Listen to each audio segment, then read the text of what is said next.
C'era già stata la stampa britannica a dare risalto sulle pagine del Guardian o dell'Independent ai giganti di Montebrama. Ora è quarto millennio, popolare trasmissione alla 10ª stagione del canale televisivo spagnolo 4, a dedicare un'intera puntata al mistero delle statue del Sinis. Il conduttore, Iker Jiménez, le introduce in uno studio dominato proprio dalla riproduzione di due giganti. Recientemente, les hablo de este mes pasado, nuevos colosos del Monte Prama se han vuelto a descubrir en Cerdeña. Cerdeña era la gran isla en mitad del Mediterráneo y ocurrieron muchas cosas.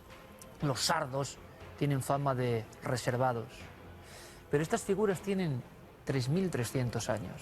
3.300. Figure avvolte dal mistero, evidenzia la trasmissione, ponendo l'accento sullo sguardo enigmatico dei giganti e su quegli occhi, cerchi perfetti come la luna piena, quasi venissero da un luogo lontano. Los ojos, sin duda, de estos gigantes Sardana del Monte Prama son, qué duda cabe, los ojos que se repiten en muchas figuras. Ahí está su poder, en esa mirada, en esos círculos perfectos. Quizá, dicen algunos, como la luna llena, come si viniesen de un sitio muy lejano. Il ritrovamento delle statue diventa però l'occasione per associare i giganti anche all'epopea dei popoli del mare, che vide gli Shardana, protagonisti come mercenari e soldati in cerca di gloria, con le loro scorribande 1200 anni prima di Cristo nel Mediterraneo, per poi scomparire nel nulla.